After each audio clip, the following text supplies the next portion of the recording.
ఈరోజు ఒక విలువైన సందేశాన్ని మనం వినబోతున్నాం. ఎఫెసీయులకు రాసిన పత్రిక 6వ అధ్యాయము. ఎఫెసీయులకు రాసిన పత్రిక 6వ అధ్యాయము 10వ వచనం నుంచి చదువుదాం. ఎఫెసీయులకు రాసిన పత్రిక 6వ అధ్యాయము 10వ వచనం నుంచి చదువుదాం. అందరూ కూడా మీ చేతిలో ఉన్నటువంటి జీవ గ్రంథాన్ని తెరిచి సంగతుల్ని జాగ్రత్తగా పరిశీలన చేయండి. ఒక విశేషమైన సందర్భాన్ని ఈరోజు మీకు నేర్పించబోతున్నాను. తుదకు ప్రభు యొక్క మహాశక్తిని బట్టి, ప్రభు దగ్గర ఏముంది? మహాశక్తి ఉంది. మహాశక్తి. ఆ మహాశక్తిని బట్టి ఆయన యందు మీరు కూడా మహాశక్తిమంతులై ఉండండి, బలవంతులై ఉండండి. ఆ మహాశక్తిని బట్టే మీకు బలం వస్తుంది. ఆ మహాశక్తి మీకు ఏమిస్తుంది? బలాన్ని ఇస్తుంది. రైట్. రెండో మాట చదువుదాం. మీరు అపవాది తంత్రములను ఎదిరించుటకు ఆ బలము కలిగిన వారై, ఆ మహాశక్తివంతుడి దగ్గర నుండి వచ్చేటువంటి మహాశక్తిని స్వీకరించిన వారై, దేవుడిచ్చు సర్వాంగ కవచమును ధరించుకునుడి. ఏలయనగా మనము పోరాడునది శరీరులతో కాదు గాని ప్రధానులతోనూ అధికారులతోనూ ప్రస్తుత అంధకార సంబంధులకు లోకనాథులతోనూ ఆకాశ మండలమందున్న దురాత్మల సమూహములతోనూ పోరాడుచున్నాము అన్నారు. ఒక్కసారి ఈ మాటను తిరిగి ధ్యానిస్తే, వ్రాయబడిన సందర్భాన్ని, చదువుబడిన సందర్భాన్ని తిరిగి ధ్యానిస్తే, ఆకాశ మండలమందున్న దురాత్మల సమూహములతో పోరాడుతున్నవారు బాహ్య పురుషులా? ప్రశ్న. మిమ్మల్ని మళ్ళీ అడుగుతున్నా. ఆకాశ మండలమందున్న దురాత్మలతో పోరాడుతున్నది బాహ్య పురుషుడా? నేను చెప్పాను కదా, బాహ్య పురుషుడు వేరు, ఆంతర్య పురుషుడు వేరు. మనము రెండింటి కలయిక. ఇదిగో నేను ధరించుకున్న ఈ దేహము అనే వస్త్రము లేదా గుడారము, బైబిల్ గ్రంథం దీన్ని వస్త్రము అంటది, గుడారము అంటది. మన గుడారము శిథిలమైపోయినను అంటాడు భక్తుడు. ఇలా పలు విధములైన పదాలతో మన దేహాన్ని గురించి బైబిల్ గ్రంథం మాట్లాడింది. నేను ధరించుకున్న ఈ గుడారములో నేను ఏం చేస్తున్నాను? నివసిస్తున్నాను. అంటే బాహ్య పురుషుడు అనే గుడారంలో ఆంతర్య పురుషుడు ఏం చేస్తున్నాడు? నివాసం చేస్తున్నాడు. బాహ్య పురుషుడు అనే ఈ శరీరంలో ఆంతర్య పురుషుడు అనే ఆత్మ నివాసము చేస్తున్నాడు. అందుకే మనము ఆత్మలమై ఉన్నాము అనే రియలైజేషన్ మనందరికీ కావాలి. నేను శరీరాన్నై ఉన్నాను అంటే శరీర ప్రకారంగానే నడుచుకుంటాను. నేను ఆత్మనై ఉన్నాను అంటే ఆత్మానుసారంగా నడుచుకుంటాను. అందుకే మీకు ఇవ్వబడినటువంటి అఫర్మేషన్స్లో ఆత్మనై ఉన్నాను అన్న విషయాన్ని పదే పదే జ్ఞప్తికి తీసుకురావడానికి గల ప్రధానమైన కారణం అదే. ఇక్కడ మనం మరలా చదివితే, నేను ఎక్కడ నుండి అయితే చదవడం ప్రారంభించానో 10వ వచనం దగ్గర నుంచి, అక్కడ నుంచి మరలా చదవండి. ఈ వచనాలు బాహ్య పురుషునికి కనెక్ట్ అవుతున్నాయా, ఆంతర్య పురుషునికి కనెక్ట్ అవుతున్నాయా? ఇన్నాళ్ళు వీటిని ఏ విధంగా అపార్థం చేసుకునే విధంగా మన మనస్సు మనల్ని భ్రాంతికి గురి చేసింది. ఒకసారి మరలా చదువుదాం. తుదకు ప్రభు యొక్క మహాశక్తిని బట్టి ఆయన యందు బలవంతులై ఉండండి. ఆయన యందు బలవంతులు అనగానే మనకి బాహ్య పురుషుడు గుర్తొచ్చాడా, ఆంతర్య పురుషుడు గుర్తొచ్చాడా? చెప్పాలి. బాహ్య పురుషుడు గుర్తొస్తున్నాడా, ఆంతర్య పురుషుడు గుర్తొస్తున్నాడా? ఇక్కడ ఆంతర్య పురుషుడు మాత్రమే గుర్తుకు రావాలి. ఆ మహాశక్తి బాహ్య పురుషునికి కాదు. ఆ మహాశక్తి దేనికి? ఆంతర్య పురుషునికి. ఎందుకంటే పౌలు గారు మాట్లాడుతూ, మా బాహ్య పురుషుడు కృషించుచున్నను, ఆంతర్య పురుషుడు దినదినము. ఎస్. అంటే వ్రాయబడిన ప్రతి మాట మనం తీసుకెళ్ళి దేనికి కలుపుతున్నాం అంటే శరీరానికి కలుపుతున్నాం. చాలామంది ఇలాగే బైబిల్ చదువుతున్నారు ఈరోజు. అందులో పెద్ద పెద్ద వాళ్ళు ఉండడం శోచనీయం. వాళ్ళు క్రైస్తవులు అని చెప్పుకోవడం అత్యంత బాధాకరం. వాళ్ళతో పోరాడుతూ వాక్యాన్ని పంచిపెట్టడం చాలా కష్టం, చాలా కష్టం. ఎందుకంటే క్రైస్తవులకు ఏది సత్యం ఏది అసత్యం అనే డిఫరెన్స్ తెలీదు. ఎవరు వినటానికి ఇష్టం కలిగి ఉన్నారో, ఎవరు ఆత్మీయంగా బలపడటానికి ఇష్టం కలిగి ఉన్నారో వారికి నేర్పించటమే ఇంపార్టెంట్. మిగిలిన వారు అర్థం చేసుకుంటే అర్థం చేసుకోవచ్చు, అర్థం చేసుకోకపోతే మనం ఏం చేయలేం. ప్రభువా, వారికి ఏమో మర్మంగా చెప్పావు, మాకెందుకు ఇంత వివరంగా చెబుతున్నావు అని ప్రభువుని శిష్యులు అడుగుతుంటే ప్రభు అంటున్నారు, ఈ పరలోక రాజ్య మర్మములు గ్రహించుట మీకు అనుగ్రహింపబడి ఉన్నది అన్నారు. అనుగ్రహము పొందిన వారికి తప్ప ఆసక్తి లేని వారికి వాటి వలన ఎలాంటి ప్రయోజనం లేదు. వారు అపార్థాలకే తావిస్తారు. యావత్ క్రైస్తవ సమాజంలో మీరు గమనించవచ్చు, వాళ్ళు ఆకాశ మండలమందున్న దురాత్మలతో, శరీరములతో పోరాడుతున్నారు. నిజమా అబద్ధమా మీరు ఆలోచించండి. మనము పోరాడునది శరీరులతో కాదు, శరీరములతో కూడా కాదు. మనము పోరాడునది శరీరులతో కాదు, అట్ ద సేమ్ టైం శరీరములతో కూడా కాదు. శరీరము గలవానితో పోరాడితే అది శరీర సంబంధమైన పోరాటమే. నేను కుస్తీ పోటీలో పాల్గొన్నావు అనుకో, కిక్ బాక్సింగ్లో పాల్గొన్నావు అనుకో, నువ్వు నన్ను కొడుతూ ఉంటావు, నేను నిన్ను కొడుతూ ఉంటాను, దాన్ని ఏ పోరాటం అంటారు? శరీర సంబంధమైన పోరాటం అని అంటారు. ఇది శరీర సంబంధమైన పోరాటం కాదు. నువ్వు దురాత్మలతో పోరాడుతున్న పోరాటం శరీర సంబంధమైనది కాదు, అది ఆంతర్య పురుషునికి సంబంధించింది. ఆ విషయం మీద అసలు అవగాహనే లేకపోవడం ఎంత శోచనీయం, ఎంత బాధాకరం.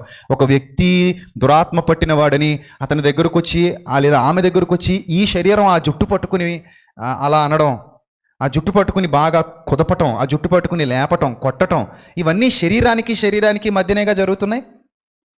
అంతేనా? బైబిల్ గ్రంథంలో ఎక్కడైనా పౌలు కానీ పేతురు గారు కానీ అపోస్తలులు కానీ ఒక వ్యక్తికి దయ్యం పట్టినప్పుడు ఆ వ్యక్తిని జుట్టు పట్టుకుని కొట్టడం చూసారా? జుట్టు పట్టుకుని ఇలా ఇలా ఇలా ఊపడం చూసారా? గద్దించడం చూసారా? ఏం లేదు. ఎలా వాళ్ళు చేశారంటే అతని దేహమును విడిచిపెట్టి వెళ్ళిపో అని మాట్లాడారు. యేసుక్రీస్తు నామములో ఆ దేహాన్ని విడిచిపెట్టి వెళ్ళిపో, అంతే. కానీ ఈరోజు పోరాటం ఎలా జరుగుతుందంటే శరీర సంబంధంగా జరుగుతుంది. కొట్టాలని, తిట్టాలని, చేతులు కట్టేయాలని, కాళ్ళు కట్టేయాలని, ఏదైనా వేపరొట్ట తీసుకుని బాధేయాలని, ఇలాంటి భావజాలం తప్పితే ఆ పోరాటం మారిపోయింది. మీరు గమనించండి, ఒక దురాత్మ యొక్క పని ఏంటి? ఆకాశమండలంలో దురాత్మల సమూహాలు ఉన్నాయి అనేది క్లియర్. కానీ వాటికి దైవానికి ఉన్నంత శక్తి లేదు. ఆ దైవశక్తి నీలోకి వస్తే నువ్వు మహాశక్తిమంతుడివి. ఒక మహాశక్తివంతుడిని ఈ ఆకాశమండలమందున్న దురాత్మల సమూహాలు ఏమీ చేయలేవు. ఇది బాహ్య పురుషునికి సంబంధించిన మాట 100% కాదు. కేవలం ఆంతర్య పురుషునికి సంబంధించిన మాటలే ఇక్కడ వ్రాయబడ్డాయి. మరలా చదువుదాం. తుదకు ప్రభు యొక్క మహాశక్తిని బట్టి ఆయన యందు బలవంతులై ఉండుడి. మీరు అపవాది అంటేనే తంత్రగొట్టు. మీరు అపవాది తంత్రములను ఎదిరించుటకు శక్తిమంతులగునట్లు దేవుడిచ్చు సర్వాంగ కవచమును ధరించుకొనుడి అన్నాడు. సర్వాంగ కవచాన్ని ధరించుకోండి అంటే ఎక్కడ? ఈ దేహం మీద అది కాదండి. అసలు బాహ్య పురుషుణ్ణి ఇక్కడ ఎంటర్ చేయలేదండి దేవుడు. బాహ్య పురుషుణ్ణి ఈ వచనాల్లోనికి తీసుకొని రాలేదు దేవుడు. మరి వచనాల్లో మనకు కనబడుతున్నది ఎవరు? కేవలం ఆత్మ అనేటువంటి ఆంతర్య పురుషుడు. ఇక్కడ వ్రాయబడిన ప్రతి మాట ఆంతర్య పురుషుని గూర్చే తప్ప బాహ్య పురుషుని గూర్చి కాదు. నువ్వు లావుగా ఉన్నావా, సన్నగా ఉన్నావా, ఎత్తుగా ఉన్నావా, పొట్టిగా ఉన్నావా, తెల్లగా ఉన్నావా, నల్లగా ఉన్నావా, నువ్వు ఎలా అయినా ఉండు, అది కేవలం నువ్వు ధరించుకున్న గుడారం మాత్రమే. ఆ గుడారానికి ఈ వచనాల్లో చోటు లేనే లేదు. మరి దేనికి వచనాల్లో చోటు దక్కింది అని అంటే, ఈ గుడారములో నివసిస్తున్న ఆత్మ అనే నీకు మాత్రమే ఈ వచనాలలో చోటు దక్కుతోంది. చూడండి, కావాలనుకుంటే ధరించుకొనిడి అనగానే మనం కేవలం బాహ్య సంబంధమైనవి అనుకుంటే, బాహ్య సంబంధమైన ఒక్క మాట కూడా ఇక్కడ వ్రాయబడలేదు. తర్వాత చదువుదాం, చూడండి ఏం ధరించుకోమన్నారు. ఎలయనగా మనము పోరాడునది శరీరులతో కాదు. మన యుద్ధం శరీరులతో కాదు. ఒక వ్యక్తి పీక పట్టుకుని ఒక వ్యక్తితో కుస్తీ పట్టులు పట్టి ఒక వ్యక్తిని కర్రతోనో కత్తితోనో దాడి చేసే విధమైన పోరాటాలు మనవి కావు. అలాంటి పోరాటం మనకు అసలు ఇవ్వబడలేదు. అది కాదది. ఒక దేహానికి మరో దేహానికి మధ్య జరిగే పోరాటం కాదు, నీ ఆత్మకు దురాత్మకు మధ్య జరిగే పోరాటం. ఎంత వండర్ఫుల్గా ఉంది బైబిల్. నీ ఆత్మకు దురాత్మకు మధ్య జరిగే పోరాటం ఆత్మీయ పోరాటమే తప్ప, అంతరంగ పోరాటమే తప్ప బాహ్య సంబంధమైన పోరాటం కాదు ప్రియులారా. ఇరువురు కొట్టుకుంటే లేదా ఇరువురు నిలబడి తిట్టుకుంటే, ఇరువురు నిలబడి ఒకరినొకరు తలపట్లు పట్టుకుంటే అది బాహ్య సంబంధమైన దేహయుద్ధం. ఆ దేహయుద్ధాన్ని గురించి దేవుడు ఇక్కడ మాట్లాడలేదు. ఆ తర్వాతే మీరు చదవండి, ఏమంటాడంటే, ఆకాశమండలమందున దురాత్మల సమూహాలతో పోరాడుతున్నాము, అందుచేత మీరు ఆపద దినమందు వారిని ఎదిరించుటకు సమస్తము నెరవేర్చిన వారే నిలబడుటకు శక్తిమంతులగునట్లు దేవుడిచ్చేటువంటి సర్వాంగ కవచాన్ని ధరించుకోండి. సర్వాంగము అనగానే మళ్ళీ అంగము అన్న పదం వాడబడింది కాబట్టి, అంగములు అంటే అవయవాలు కనుక, సర్వాంగములు అంటే సర్వ అవయవాలు కనుక, మరలా మనం ఎక్కడికి వచ్చేస్తున్నాం? బాహ్య పురుషుడి దగ్గరికి వచ్చేస్తున్నాం. ఇలా ఎన్నో సందర్భాలలో మనము తప్పుదారి పట్టడానికి సాతాను ప్రేరేపించి మనం ఆత్మలము అన్న విషయాన్ని అవగాహన లేకుండా చేసేసి ఏదో తెలియని ఒక భ్రమలోనికి తీసుకుని పోయాడు. ఇదే సందర్భాలను చాలామంది వివరిస్తారు, ఇదే సందర్భాలను గురించి చాలామంది ప్రసంగాలు చేస్తూ ఉండొచ్చు. కానీ వారు కూడా కొన్ని సందర్భాలలో భ్రమకు గురైపోయి శరీర సంబంధమైన ఆపాదన మొదలు పెట్టడం వలన చాలామందికి ఈ విషయాల మీద క్లారిటీ లేదు. కాబట్టి బీ కాన్సన్ట్రేట్. ఈ మాట మీ ఆంతర్య పురుషుని గురించి మాత్రమే తప్ప మీ బాహ్య పురుషునికి ఇక్కడ ఏమాత్రం సంబంధం లేదు. తర్వాత చదువుదాం. ఏం ధరించుకోవాలి? ఎలాగనగా మీ నడుమునకు, నడుము అనగానే మళ్ళీ ఇక్కడికే వచ్చాం. నడుము అనగానే ఎక్కడికి వచ్చాం? ఇక్కడికి వచ్చాం. తట్టి అంటే బెల్ట్. బెల్ట్ ఎక్కడ పెట్టుకుంటాం? అందరం నడుముకు పెట్టుకుంటాం. సో కాబట్టి నడుము అన్న పదం ప్రయోగించబడింది కనుక, దట్టి అన్న పదం ప్రయోగించబడింది కనుక ఇక్కడికి వచ్చేసాం. దయచేసి కాసేపు దాన్ని స్విచ్ ఆఫ్ చేసేయండి. దేన్ని? బాహ్య పురుషుణ్ణి స్విచ్ ఆఫ్ చేసేయండి. ఆ బాహ్య పురుషుడు అన్న పదాన్ని టోటల్గా స్విచ్ ఆఫ్ చేసేయండి. అసలు ఆ పదాన్ని ఇక్కడికి రానివద్దు. అసలు ఆ ఆలోచనే రానివద్దు. ఇక్కడ ఉండాల్సింది ఆంతర్య పురుషుడు మాత్రమే, అంతరంగ పురుషుడు మాత్రమే. మీ అంతరంగ పురుషుడు మాత్రమే ఇక్కడ కనబడాలి. మీ అంతరంగ పురుషుడు మాత్రమే మీరు రియలైజ్ అవ్వాలి. మీ అంతరంగ పురుషుని గురించి మాత్రమే ఈ వర్ణన జరుగుతుందన్న వాస్తవాలను మీరు అర్థం చేసుకోవాలి. ఇక్కడ ఏం చెబుతున్నాడంటే, మీ నడుము అనగానే ఆత్మకు సంబంధించిన పదము ఇక్కడ ఈ కాంటెక్స్ట్లో శరీరమునకు సంబంధించిన పదము కాదు, ఇది ఆత్మకు సంబంధించినటువంటి పదము. మీ నడుమునకు సత్యము అనే దట్టి. సత్యము కనబడుతుందా? కళ్ళకు కనబడుతుందా సత్యం? చూపించండి. సత్యము కళ్ళకు కనబడుతుందా? ఎలా ఉంటుంది? రూపం ఏమైనా ఉందా దానికి? సత్యమునకు ఒక రూపం ఉందా? సత్యమునకు ఒక పోలిక ఉందా? సత్యమునకు ఒక ఆకారం ఉందా? సత్యం అనేది కంటికి కనిపించేది కాదు. మరి సత్యం అనే దట్టి అనగానే మీరు తీసుకెళ్ళి శరీరానికి తగిలిస్తే ఎలా? బాహ్య పురుషుడికి తగిలిస్తే ఎలా? కాదు. ఇది కేవలం నీ అంతరంగ పురుషుని గురించి మాత్రమే వ్రాయబడుతున్నటువంటి మాట. మీ అంతరంగ పురుషునికి సత్యము అనే దట్టి కట్టండి. ఆత్మకు కట్టాలి సత్యం అనే దట్టి, శరీరానికి కాదు, ఆత్మకు కట్టాలి. ఎందుకంటే మొన్న కూడా చెప్పాను మీకు, మీరు దేహాలలో నుంచి బయటికి రాగానే ఆత్మలుగా తండ్రి సన్నిధికి వెళ్తారు. ఇప్పుడు మీరు ఏమై ఉన్నారో మీ మృతదేహాన్ని మీరు చూస్తూ వెళ్ళిపోతున్నప్పుడు కూడా మీరు అదే అయి ఉంటారు అనే విషయాన్ని చెప్పాను, మర్చిపోద్దు. ఈరోజు విజయప్రసాద్ అని నేను ఇక్కడ మరణించి పడిపోతే కనుక నా దేహం అనే నా గుడారాన్ని ఇక్కడ విడిచిపెడతాను. ఈ దేహం అనే గుడారంలో నుంచి ఆత్మగా బయటకు వస్తాను. నా భావజాలం ఏం మారదు. మనం ఒక సామెత కూడా చెప్పుకోవచ్చు, చింత చచ్చినా ఏం చావదు, పులుపు చావదంటారు. చూశారు? అంటే పులుపు అనేది దాని స్వాభావిక లక్షణం. పులుపు అనేది ఏంటి? దాని స్వాభావిక లక్షణం. ఈ లక్షణం లేదా ఈ స్వభావము అనేది ఆత్మకు సంబంధించినదే తప్ప శరీరానికి సంబంధించినది కాదు. ఈ స్వభావం అలాగే ఉంటుంది, నా స్వభావం అలాగే ఉంటుంది. ఈ దేహంలో ఉండగా నా స్వభావం ఏమై ఉందో, ఈ దేహాన్ని విడిచిపెట్టిన ఆత్మగా నా స్వభావం అదే. ఆ పులుపు అలాగే ఉంది, లేదా తీపి అలాగే ఉంది, ఆ కారం అలాగే ఉంది. నువ్వు ఎలా ఉన్నావో అలాగే బయటకు వస్తావు. అందుకే చెప్పాను, ఇక్కడ ఉండగానే నువ్వేమైనా మారాలనుకుంటే మారాలి తప్ప ఇక్కడ నుంచి వెళ్ళిపోయాక వచ్చే మార్పు అంటూ ఏది ఉండదు. ఇక్కడ ఉండగానే నువ్వు సంస్కరింపబడాలి తప్ప ఇక్కడ నుంచి వెళ్ళిపోయాక సంస్కరింపబడేదంటూ ప్రత్యేకంగా ఏమీ ఉండదు. అందుకే ఆత్మగా రియలైజ్ అవ్వండి. ఈరోజున్న క్రైస్తవ్యంలో చాలా బోధనల్ని పక్కన పెట్టండి. వాటి వల్ల మీ ఆత్మకు ఎలాంటి ప్రయోజనం లేదు. అవి కేవలం శరీర సంబంధమైన బోధలు. అనేకులైన అబద్ధ ప్రవక్తలు లోకములోనికి బయలు వెళ్ళి ఉన్నారు. వారు మిమ్మల్ని మోసగించడానికి సాతాను పక్షాన పని చేస్తున్నారు. వారు చెప్పొచ్చు ఇది బాహ్య సంబంధమైన యుద్ధం, శరీరంతో చేసేటువంటి యుద్ధం అని.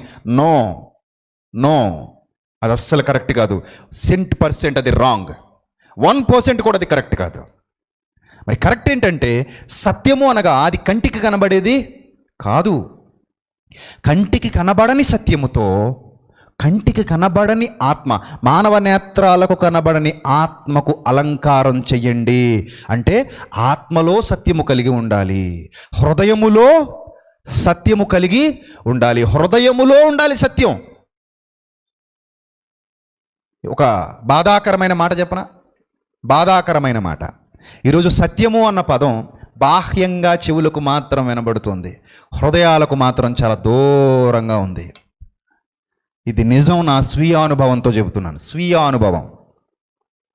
నేను సత్య సంబంధినే, మేము సత్య సంబంధులమే అనుకున్న ఎంతోమంది జీవితాలను కళ్ళతో చూస్తుంటే సత్యము అన్న పదం బాహ్యంగా అలంకరించుకోవడానికి పనికొచ్చింది తప్ప వాళ్ళ హృదయాలు మాత్రం సత్యానికి చాలా కిలోమీటర్ల దూరంలో ఉన్నాయి. ఇది సత్యం, ఇది సత్యం. కాబట్టి ఎప్పుడు మనం రియలైజ్ అవుతామో అప్పుడే మనం వాస్తవాలను గ్రహించగలుగుతాం. మనోనేత్రములు వెలిగింపబడాలన్నాడు అందుకే ప్రభు. అప్పటి వరకు మనకి రియలైజ్ అవ్వలేం మనం. చాలా సరికొత్తగా ఉంటుంది ఈరోజు మీకు ఈ ప్రసంగం. ఈ ప్రశాంతమైన వాతావరణంలో ఈ ప్రసంగం వింటుంటే సరికొత్త ఆలోచనలు మీ హృదయంలో మొదలవుతూ ఉంటాయి. ఎస్, అదే దేవుని యొక్క ప్రత్యక్షత, అదే దేవుని యొక్క ప్రత్యక్షత. ఆయన మిమ్మల్ని విడిచిపెట్టాలనుకోవట్లేదు, ఇంకా మిమ్మల్ని ఎత్తైన స్థితిలోనికి నడిపించాలనుకుంటున్నాడు. అందుకే మీ హృదయాలను ఆయనకి ఇవ్వండి అని మిమ్మల్ని బ్రతిమలాడాల్సి వస్తుంది. సత్యము దేనికి కడదాం? దేనికి కడదాం? మీ హృదయానికే సత్యం, శరీరానికి కాదు, హృదయానికి. హృదయము అనగా నువ్వేదైతే ఉనికిలో ఉన్నావో, నువ్వేదైతే ఉనికి కలిగి ఉన్నావో, నువ్వేదైతే ఒక ఆలోచన కలిగి ఉన్నావో, నేను అని ఏ విషయంలో అయితే నువ్వు ఒక ఊహ కలిగి ఉన్నావో అది. ఈరోజు నేను అని నేను అనుకుంటున్నానంటే ఒక్కసారి కళ్ళు మూసుకొని ఆలోచిస్తుంటే నేనంటే ఏంటో నాకు అర్థమవుతుంది. నేనంటే ఇది కాదు, నేను ఇందులో ఉన్నానన్న విషయం నాకు అర్థమవుతుంది. ఇప్పుడు నేను నా హృదయానికి కట్టాలి. ఏం కట్టాలి? సత్యం కట్టాలి. హృదయానికి కట్టాలి. బాహ్య సంబంధంగా మేము సత్యమే, అందరూ సత్యమే. కానీ బాహ్య సంబంధంగా ఉపయోగపడే మాట అంతే, లోపల చూస్తే లేదండి. ఎంత మోసపోతున్నాం మనం అనేది మనకు తెలియాలి ప్రియులారా. సత్యం అనేది జస్ట్ బాహ్య సంబంధంగా మాట్లాడుకోవడానికి తప్ప అది హృదయాలంకారంగా లేనప్పుడు దాని వలన ఎలాంటి ప్రయోజనం లేదు. సత్యము అనేది శరీరానికి ఏమాత్రం కట్టేది కాదు, అది హృదయ సంబంధమైనది. మీ హృదయానికి ఆ సత్యం అనేది దట్టి కట్టాలి, అంతరంగ పురుషుడి కోసం. అది యుద్ధంలోకి వెళ్దాం ముందు, యుద్ధంలోకి వెళ్ళే ముందు నీకు అసలు అలంకారం ఎలా చేసుకోవాలో తెలియనప్పుడు యుద్ధం ఎలా చేస్తావు చెప్పు? అంతే కదా. కత్తి ఎక్కడ పెట్టుకోవాలి, దేనితో పట్టుకోవాలి, ఎలా పట్టుకోవాలి, ఏ విధంగా యూజ్ చేయాలి, ఏమీ తెలియనప్పుడు యుద్ధంలోకి ఎలా వెళ్ళిపోతాం మనం కదా. రైట్, రెండో మాట చదువుదాం. నీతి అను మైమరువు తొడుగుకొని. ఇది కనబడుతుందా? నీతిని ఎప్పుడైనా చూసారా? నీతి అంటే ఎలా ఉంటుందో ఎవ్వరికి తెలీదు. ఎందుకంటే నీతి అన్న పదానికి ఒక ఆకారం లేదు, నీతి అన్న పదానికి ఒక ఆకృతి లేదు. అది కూడా హృదయ సంబంధమైనది. నీతి అనగా దేనికి సంబంధించింది? హృదయ సంబంధమైనది. ఇవి అర్థమైపోతే మీకు యుద్ధం అర్థమైపోద్ది, పోరాటం అర్థమైపోద్ది, అన్నీ అర్థమైపోతాయి. ఆకాశ మండలం అందున్న దురాత్మల సమూహము అన్నాడే. ఒకసారి పైకి చూడండి, ఆకాశ మండలం వైపు. మండలం ఏమైనా కనబడుతుందా మనకి? మేఘం కనబడుతుందా? మేఘమే కనబడుతుంది, మండలము కనబడదు, ఏమీ కనబడదు. కానీ దురాత్మలు ఉన్నాయన్నది మాత్రం 100% వాస్తవం. దురాత్మలు ఉన్నాయి, ఆకాశ మండలమందున్న దురాత్మల సమూహములు ఉన్నాయి. That is called negativity, that is called negative energy. God has positive energy. God అనే ఆయన పాజిటివ్ ఎనర్జీ అయి ఉన్నారు. గాడ్ అంటేనే ఒక పాజిటివ్ ఎనర్జీ. ఈ సాతాను లేదా దురాత్మ లేదా దుష్టశక్తి అన్న పదప్రయోగాలు ఏదైతే చేస్తున్నాడో దాన్ని బైబిల్ చీకటితో పోల్చింది. That is called negative energy. అదొక ప్రమాదకరమైన శక్తి. ఈ నెగిటివ్ ఎనర్జీ కానీ పాజిటివ్ ఎనర్జీ కానీ ఎవరు స్వీకరిస్తారనుకుంటున్నారు? నీ హృదయం. Catch my point please. ఇక్కడే ఉండండి, ఎక్కడికి వెళ్ళకండి. మన హృదయానికి కూడా ఏం కావాలి? ఎనర్జీ కావాలి. ఎనర్జీ లేకపోతే మన హృదయం పనిచేయదు. శరీరానికి ఏం కావాలి? ఎనర్జీ కావాలి.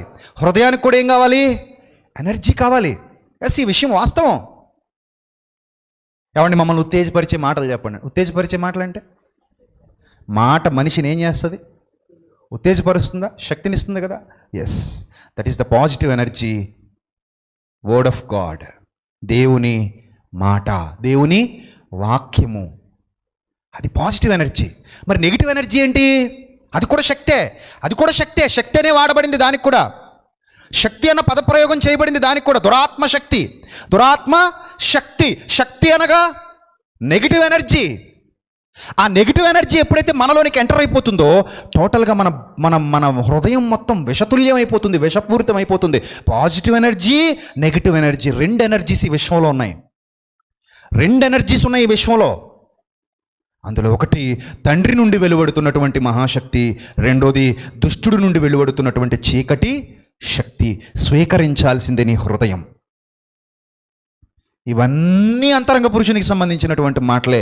నేను ఇలా రియలైజ్ అయినప్పుడు ఎంత మోసపోతున్నాం మనం అన్న భావన కలిగింది. ఈరోజు చాలామంది మేము యుద్ధం చేస్తామని బూతులు తిట్టుకోవడం, కొట్టుకునేదాకా వెళ్ళడం, చివరికి దొరికితే ఒకరి తరక ఒకరు ఏం చేసుకుంటారు? నరికేసుకునేదాకా వెళ్తారు. ఈ యుద్ధమా దేవుడు కోరుకున్నది? నువ్వు నేను ఒకరి కాళ్ళు ఒకరు పట్టుకుని రెండు కత్తులు తీసుకుని ఒకరినొకరు పొడుచుకునే యుద్ధమా దేవుడు కోరుకున్నది? అది ఎంత నెగిటివ్ ఎనర్జీతో ప్రారంభమవుతుంది అది. ఆ భావజాలం కలిగిందంటేనే మనలో ఏమున్నట్టు నెగిటివ్ ఎనర్జీ ఉన్నట్టు. లేకపోతే నేను కత్తి తీసుకుని నేను పొడవాలనుకుంటున్నానంటే, కర్ర తీసుకుని నేను కొట్టాలనుకుంటున్నానంటే, అసలు ఆ భావజాలం నాకు వస్తుంది అంటే ఎక్కడో నాలోనికి ఏమొచ్చేసింది చెప్పండి? ఏమొచ్చింది? నెగిటివ్ ఎనర్జీ వచ్చింది. నేను దాన్ని స్వీకరించేసాను. ఎక్కడో మీరు ఊగుతూ తూగుతూ వచ్చారనుకోండి ఇక్కడ వరకు, లోపల ఎవరున్నట్టు? మంచినీళ్ళు ఉన్నట్ట? మంచినీళ్ళు తాగి ఎవరైనా ఊగుతూ తూగుతారా? మరి ఏం తాగితే తూగుతారు? లోపల ఏదుందో దాన్ని బట్టే మీరు ఊగకపోవడం అనేది ఆధారపడి ఉంటుంది. అంతే కదా. మంచినీళ్ళు తాగారనుకోండి ప్రశాంతంగానే ఉంటారు. మంచినీరు కనుక మన దేహాన్ని చల్లబరిచేది కనుక, మన దేహాన్ని శుద్ధీకరించేది కనుక మంచినీరు మంచిగా ఉంటాం. మంచినీరు కాకుండా మత్తు కలిగించే పానీయం ఏదైనా తాగారనుకోండి, మీ దేహం ఇప్పుడు ఇలాగే ఉంటుందా? ఇలా కూర్చోగలరా మీరు? ఇలా కూర్చుని వాక్యం వింటారా మీరు? లేదు. మీరు మీ స్టేజ్ మారిపోద్ది. కాన్షియస్లో ఉండరు, అన్కాన్షియస్ అయిపోతారు. మీ ఆలోచనలు మీ కంట్రోల్లో ఉండవు, మీ మనసు మీ కంట్రోల్లో ఉండదు, మీ మాటలు కూడా మీ కంట్రోల్లో ఉండవు.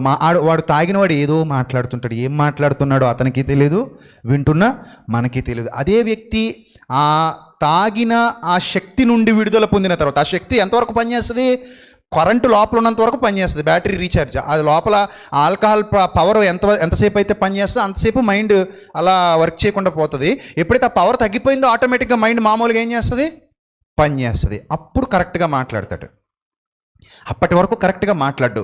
ఇదే ఉదాహరణ మీరు గమనిస్తే, నెగిటివ్ ఎనర్జీని ఎప్పుడైతే మీరు మీ హృదయంలోనికి తీసుకున్నారో మీరు పాజిటివ్గా మాట్లాడలేరు, మీరు పాజిటివ్గా ఆలోచించలేరు, మీరు పాజిటివ్గా పని చేయలేరు, మీరు పాజిటివ్గా బ్రతకలేరు, మీరు పాజిటివ్గా ఊహించుకోలేరు, మీరు పాజిటివ్ ఆలోచనలు కూడా చేయలేరు. మీ మొత్తం చీకటి సామ్రాజ్యంలోనే ఉండిపోతారు. ఇది గ్రహించిన ప్రారంభ శతాబ్దపు క్రైస్తవ్యం ఆత్మ సంబంధమైన యుద్ధం ఎలా చెయ్యాలో ఆనాటి క్రైస్తవ్యానికి నేర్పించింది. మన దురదృష్టం ఏంటంటే అసలు మనం ఆత్మలం అన్న విషయాన్ని రియలైజ్ అవ్వలేకపోతున్నాం. మాటల వరకే మాట్లాడుకుంటున్నాం. ఆత్మను అన్న విషయాన్ని రియలైజ్ అవ్వలేకపోతున్నాం. మనం ఆ రియాలిటీలోకి అడుగు పెట్టట్లేదు. మనం కేవలం మాటల వరకే మాట్లాడుకుంటున్నాం, కేవలం మాటల వరకే. అందుకే మనలో పరిణతి రావట్లేదు.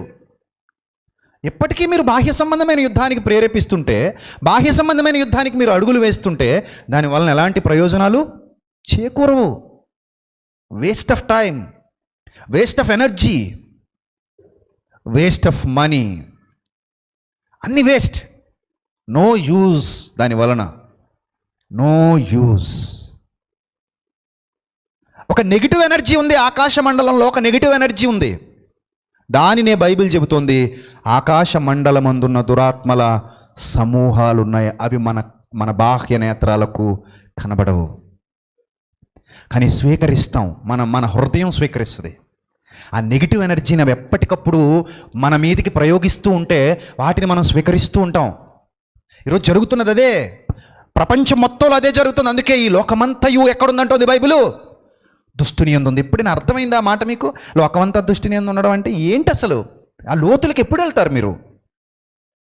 అది ఎప్పుడు అర్థం చేసుకుంటారు? అందరూ బోధకులై ఉండగోరి నిష్ప్రయోజనమైన ముచ్చట్లకు తిరిగిరి అన్నట్టు ఈ మధ్యకాలంలో కొందరు బోధకులు చూస్తుంటే ట్యాగ్ మాత్రం సత్యం అని వేసుకుంటున్నారు, నిష్ప్రయోజనమైన ముచ్చట్లకు తిరుగుతున్నారు, లోతుకు వెళ్ళనివ్వరు. ట్యాగ్ తగిలించుకుంటే సరిపోదు. ఆ నీతి అనేది కంటికి కనబడదు, అది హృదయ సంబంధమైనది. హృదయ సంబంధమైన నీతి అనగానే ఆ నీతిని మనం హృదయానికి తెచ్చుకొని ఏం చేయాలి? ఇలా చూస్తుంటే ఇక్కడ ఎవరి సత్యం ఎలా తెలుస్తుంది? మనకి ఏమీ తెలియదండి. కాబట్టి ఈ ప్రసంగం వింటున్నంతసేపు మీరు ఎవరిని మనసులోనికి రానివద్దు. ఈ పోరాటం మీది, ఈ పోరాటం మీరు మాత్రమే చేయాలి. ఇక్కడ మీకు ఎవ్వరు సహకరించరు. మీకు మీరుగా శక్తిని కూడగట్టుకోవాలి, మీకు మీరుగా దేవుని దగ్గర నుంచి బలాన్ని కూడగట్టుకోవాలి, మీకు మీరుగా నిలబడాలి, మీకు మీరుగా రియలైజ్ అవ్వాలి. ఎవ్వరూ ఇక్కడ మీకు సహకరించే వాళ్ళు ఉండరు. మీకు మీరే సహాయం చేసుకోవాలి. దేవుడు మీకు ఇస్తున్నటువంటి ఆ కవచాలను మీరే ధరించుకోవాలి, మీరే రెడీ అవ్వాలి, మీరే ముందుకు నడవాలి, మీరే ముందుకొచ్చి నిలబడాలి. అర్థమవుతుందా? రైట్. ఆ తర్వాత మరి చదవండి ఏమంటాడు? మీరు నీతియను మైమరవు తొడిగేసుకోండి. ఆ నీతి కూడా హృదయ సంబంధమైనదే, శరీరానికి సంబంధించింది కాదు. నీతియను మైమరువు తొడుగుకొని నెక్స్ట్ పాదములకు సమాధాన సువార్త వలనైన సిద్ధ మనస్సు. దేనివల్ల వచ్చింది సిద్ధ మనస్సు? సమాధాన సువార్త, సమాధానపరచబడి మనల్ని సమాధానపరిచినటువంటి సువార్త. ఎవరితో సమాధానపరిచింది? దేవునితో.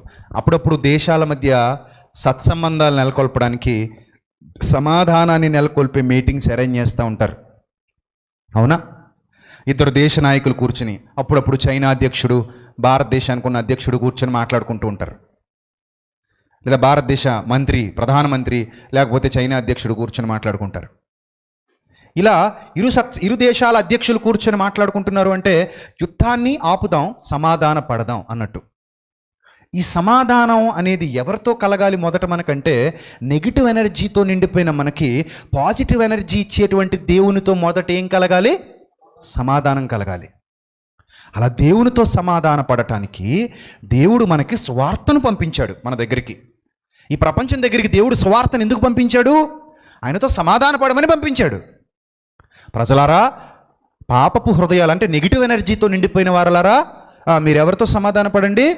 దేవునితో సమాధాన పడండి. అది చీకటి శక్తి, అది దురాత్మశక్తి. అది మీ హృదయంలో నుండి తొలగిపోవాలంటే మీరు ఈ సువార్తను విని ఎవరితో సమాధాన పడాలి? దేవునితో సమాధాన పడాలి. ఆ సమాధాన సువార్త వలన నీకు ఒక సిద్ధ మనస్సు వచ్చింది. ఆ సమాధాన సువార్త వలన నీకేమొచ్చింది? సిద్ధ మనస్సు. సిద్ధ మనస్సు అంటే సంసిద్ధముగా ఉన్న మనస్సు. ఎందుకు ఈ సంసిద్ధత? యుద్ధానికి సంసిద్ధత. అంటే నువ్వు ఎప్పుడు కూడా ఒక యుద్ధం చేయటానికి రెడీగా ఉండాలి. అది ఆ మాటలోని భావం. అర్థమవుతుందా? సిద్ధ మనస్సు అంటే నువ్వు ఎప్పుడూ కూడా పోరాటానికి రెడీగా ఉండాలి, ఎప్పుడూ కూడా సంసిద్ధంగా ఉండాలి. ఎప్పుడు యుద్ధం వస్తుందో తెలియదు, ఎప్పుడు మన మీదకి పోరాటం వస్తుందో తెలియదు, ఎప్పుడు ఏం జరగబోతుందో తెలియదు. వెంటనే ఆత్మ అలర్ట్గా ఉండాలి. ఐహిక విచారాల్లో చిక్కిపోకుండా, లోకపు మాయలో మోసంలో పడిపోకుండా ఈ యుద్ధం మన ప్రభు చేశారు. ఈ యుద్ధం ఎవరు చేశారు అనుకుంటున్నారు? సాక్షాత్ యేసుక్రీస్తు ప్రభు వారు చేశారు. అది కన్క్లూజన్లో చెప్తాను. సో సిద్ధ మనస్సు అని జోడన్న పదాన్ని ఎందుకు ప్రయోగించాడంటే మీరు ఎప్పుడు రెడీగా ఉండండి. ఎప్పుడు ఎక్కడ ఏ విధంగా మీ మీద అటాక్ చేస్తాయో ఆ దురాత్మలు, ఆ నెగిటివ్ ఎనర్జీ మీకు తెలియదు. So be positive, be brave. మీరు చాలా పాజిటివ్ ఎనర్జీ కావాలి, మనకి ఇంకా పాజిటివ్ ఎనర్జీ కావాలి. ఆ దురాత్మను పడగొట్టాలి అంటే, ఆ దురాత్మతో పోరాడాలంటే ఇంకా మనం చాలా ఎనర్జీ మనం సొంతం చేసుకోవాలి, చాలా శక్తిమంతులం కావాలి. ఆ శక్తి ఆయన దగ్గర నుంచి మనం పొందుకోవాలి. It's a process. కానీ మనకి ఎవ్వరికి ఏం అర్థం కాలేదు.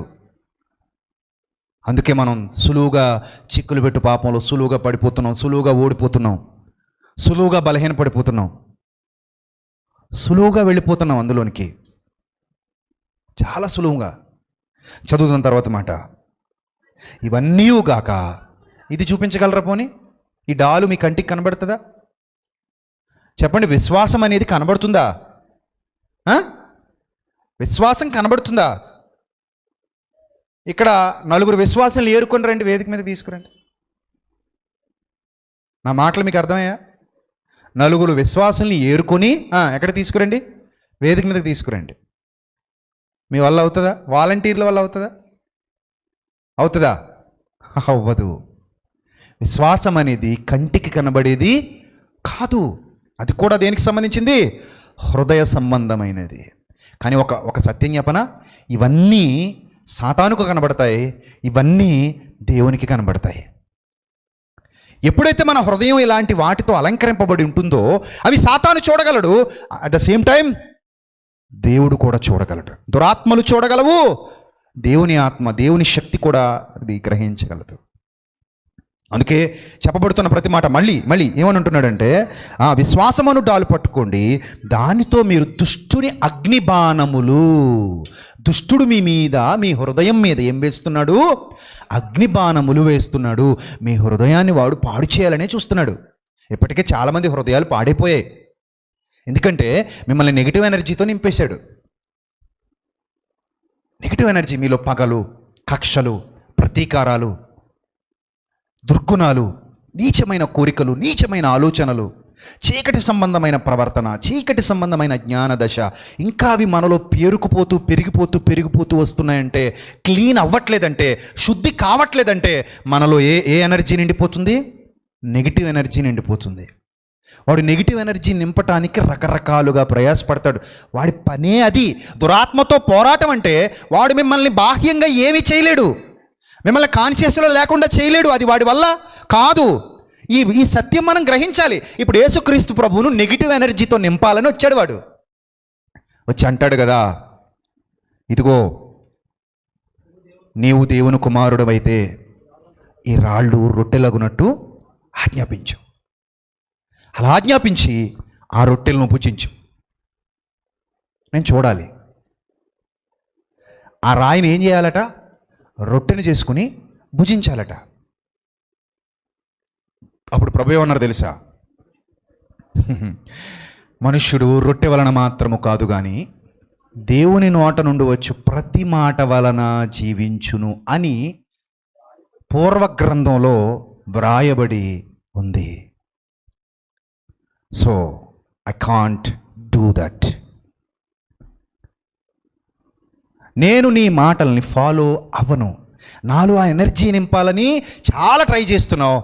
I don't accept that. నేను దాన్ని అస్సలు అంగీకరించను. నువ్వు నాలో ఆ ఎనర్జీ నింపాలనుకుంటున్నావు. అది ఏ ఎనర్జీ? అది చీకటి అనే ఎనర్జీ. అది చీకటి శక్తి అంటాం మనం తెలుగులో. అర్థమవుతుందా? నెగిటివ్ ఎనర్జీ లేదా డార్క్ ఎనర్జీ లేదా చీకటి శక్తి అది నీలో నింపాలి, నీ హృదయంలో వేసేసి పోవాలి. ఇప్పుడు అదే వాడి ఆలోచన. ప్రభు దాన్ని తృణీకరించారు. ఆ తర్వాత అంటాడు కదా, ఆయన ఒక ఎత్తైన ప్రాంతానికి తీసుకుని పోయాడు. అక్కడి నుంచి అంటున్నాడు, నువ్వు దూకే. ఎందుకంటే గ్రంథములో ఈ విధంగా వ్రాయబడి ఉంది. అంటే వాక్యాన్ని కూడా మనం నెగిటివ్గా అర్థం చేసుకునే అవకాశం ఉందా? వాడు ఎంటర్ అయితే ఉంది. వాక్యాన్ని కూడా మనం ఎలా అర్థం చేయించేయచ్చు? నెగిటివ్గా అర్థం చేయించేయచ్చు. అందుకే ఏమంటున్నాడు? నువ్వు దూకేస్తే నీ పాదములకు రాయి తగలకుండా నిన్ను ఎత్తి పట్టుకుంటారని దేవదూతలు వస్తారని వ్రాయబడింది కదా. So you can jump. దేన్ని నెగిటివ్గా మార్చాలని ప్రయత్నించాడు వాడు? వాక్యాన్ని. సుప్రభు దగ్గరే ట్రై చేసిన వాడు మన దగ్గర ట్రై చేయడం అనుకుంటున్నారా? సిద్ధ మనస్సు ఉండాలి. సిద్ధ మనస్సు అంటే ఎప్పుడు, ఎక్కడ, ఎవరి ద్వారా, ఏ రూపంలో ఎలా కొడతాడో తెలీదు. ఎలా అయినా రావచ్చు. నువ్వు యూట్యూబ్ ఆన్ చేయొచ్చు, ఏదో మెసేజ్ వినడం మొదలు పెట్టవచ్చు, అందులో నుంచి కొట్టేయచ్చు. నువ్వు ఫేస్బుక్ ఆన్ చేయొచ్చు, ఏదో వీడియో చూడడం స్టార్ట్ చేయొచ్చు, అక్కడ నుంచి కొట్టేయచ్చు. లేకపోతే నువ్వు ఎవరో నెగిటివ్ ఎనర్జీతో నిండిపోయిన వాళ్ళు ఉన్నారు ఈరోజు సమాజంలో. వాళ్ళే సినిమాలు తీస్తున్నారు క్రీస్తుకు వ్యతిరేకంగా, అవే మీరు చూస్తారు. నేను మొన్న చెప్పాను కదా, వాళ్ళలో సగం మంది సబ్స్క్రైబర్స్ ఎవరు? ఈరోజు క్రైస్తవులు అని చెప్పుకుంటున్న వాళ్ళే. కాదా చెప్పండి? నేను అసలు మతోన్మాదుల ఛానల్ని ఎప్పుడు చూడలేదండి, ఎప్పుడు సబ్స్క్రైబ్ చేయలేదన్న వాళ్ళు జెన్యున్గా చేయొద్దండి అయ్యా, సిగ్గుపడకుండా. జెన్యున్గా దేవుడు చూస్తున్నాడు పైనుంచి. నేను అసలు వాళ్ళ ఛానల్నే సబ్స్క్రైబ్ చేయలేదన్న వాళ్ళు చూసారా? చాలామంది సబ్స్క్రైబ్ చేశారు వాళ్ళ ఛానల్స్. ఎందుకు చేశారు? అంటేనండి వాడు మన ప్రభువుని ఎలా తిడతాడో చూడాలి కదండి. ప్రభు గురించి చెడ్డగా ఏం మాట్లాడుతున్నాడు ఎప్పటికప్పుడు నాకు అప్డేట్గా తెలియకపోతే నాకు 1కి 2కి కష్టమైపోతాయండి. అసలు మనకు అవసరం అది. నీలో నెగిటివ్ ఎనర్జీ నింపడానికి, నీలో ఉన్న ఆ ప్రశాంతతను పాడు చేయటానికి, నీలో ఉన్న ఆ దైవత్వాన్ని తీసేయటానికి దుష్టుడు ఏర్పాటు చేసుకున్న సాధనాలు వాళ్ళు. దుష్టుడు ఏర్పాటు చేసుకున్న సాధనాలు. అందుకే వాళ్ళు ఎప్పుడు కూడా నీలో ఏదో ఒక నెగిటివ్ ఎనర్జీ నింపాలి. నాకు పంపిస్తుంటారు మన వాళ్ళు, అవతల పోండి అంటాను. ఆ లింకులు పెడతారు. నాకు దౌర్భాగ్యులారు ఎప్పుడైనా దేవుని వాక్యాలు షేర్ చేశారా? ఎవరికైనా అలాగా చేయరు. అన్నయ్య వాడు అన్నయ్య ఇదిగో ఇలా ఇలా తిట్టాడు అన్నయ్య మన ప్రభువుని, ఇలా అన్నాడు అన్నయ్య. అదే గొప్ప? అదేమైనా ప్రభువుని తిట్టడం గొప్ప చెప్పండి? అదేమైనా గొప్ప సాధించాడా? దైవ దూషణ అంటారు. దైవ దూషణ అనేది ఏ ఎనర్జీ? ఏ ఎనర్జీ? చీకటి శక్తి. పాజిటివ్ కాదు అది, నెగిటివ్ ఎనర్జీ అది. దాన్ని నింపుకున్నారు వాళ్ళు హృదయంలో. ఇక అదే వస్తుంది, ఆ లోపల నుంచి అదే వస్తుంది. అవి ఎందుకు మీరు, అవి మనకు అవసరం అంటారు. నింపుతాడు సాతాను, వదలడు. ప్రభువుకి నింపాలని ప్రయత్నిస్తాడు. నువ్వు దూకేయచ్చుగా, నువ్వు దూకే అంటే అప్పుడు అన్నాడు ఆయన, ప్రభువును నేను శోధించడానికి అర్హుణ్ణి కాదు, నీవు నీ ప్రభువును శోధింపవలదు అని వ్రాయబడి ఉన్నది. అంటే నేను ఏం చేయకూడదు? నా పరలోకపు తండ్రి నేను ఏం చేయకూడదు? శోధించకూడదు. అథారిటీ నాకు లేదు. ఆయన నా ఫాదర్, నాకు అథారిటీ లేదు. చాలా చక్కగా సమాధానం ఇచ్చారు. సిద్ధ మనస్సు కలిగి ఉన్నారు. Catch my point. సిద్ధ మనస్సు. అప్పుడు మళ్ళీ సాతాను మూడోది ఈ లోకరాజ్యములన్నిటినీ ఒక నిమిషములో ఆయనకు చూపి, ఈ లోకరాజ్యములన్నిటినీ ఒక్క నిమిషములో ఆయనకు చూపి, వాటి మహిమంతా చూపి, నువ్వు సాగిలపడి నా పాదములకు మొక్కితివా, ఇదంతయు నీదే అంది. మనమైతే నమ్ముతాం, ఇదంతా నాదేనా? ఎస్. నువ్వు ఎంత దూరం పరిగెత్తుతావో ఇదంతా నీదే అన్నదట. పరిగెత్తడం మొదలుపెట్టాడు. సగం పరిగెత్తాడు, ఇంకా సగం కనబడింది. ఇంకొంచెం పరిగెత్తే అది కూడా నాదవుతుంది కదా, పరుగు ఆపట్లేదు. ఇంకొంచెం పరిగెత్తే అది నాదవుతుంది కదా, ఇంకా పరుగు ఆపట్లేదు. గుండె వేగం పెరుగుతుంది, ఆయాసం పెరుగుతుంది, చెమటలు పడుతున్నాయి, దాహం అనిపిస్తుంది, నాలుగు పెడచగట్టుకుపోతుంది. ఇంకొంచెం పరిగెత్తే అది నాదవుతుంది కదా అనుకున్నాడు. అక్కడ పడిపోయి చచ్చిపోయాడు. అది సాతాన్ టెక్నిక్. ఇదంతయు నీదే అంటే మనం ఏమనుకుంటాం అంటే, అది గదుగు ఆ తాడి చెట్టు దగ్గర నుంచి అండి ఆ కొబ్బరి చెట్టు వరకు అదంతా మాదేనండి. ఎన్ని ఎకరాలండి? ఎన్ని ఎకరాలో మాకు తెలియదండి. మొత్తం మీదేనండి, మొత్తం మాదేనండి. ఓహో, ఎప్పటి వరకు నీది? అది కూడా చెప్పు. ఎప్పటి వరకు ఈ డైలాగ్ నీది?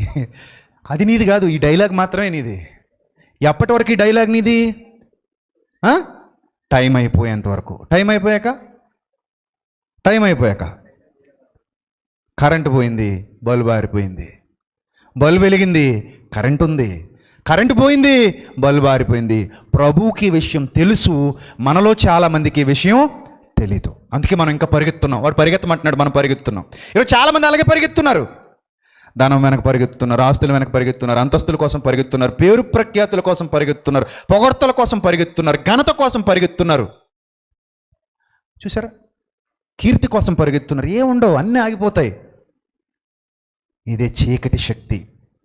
చీకటి శక్తి. ప్రభువు చూసారా, ఎవరి దగ్గర నుంచి ఏమీ ఆశించలేదండి. ఆయనకేం అవసరం లేదు. నీ పొగడ్తలు ఆయనకు వద్దు. నువ్వు పొగిడే పొగడ్తలు ఆయన స్వీకరించట్లేదు. నాకు వద్దు. నీది నీ దగ్గరే పెట్టుకో, నాకు వద్దు.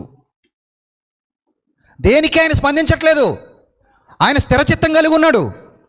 ఆయనకు కావాల్సిందల్లా ఒకటే, పాజిటివ్ ఎనర్జీ. అది పైనుంచి వస్తుంది, పైనుంచి శక్తి వస్తుంది, పైనుంచి వస్తుంది శక్తి. పాజిటివ్ ఎనర్జీ అది.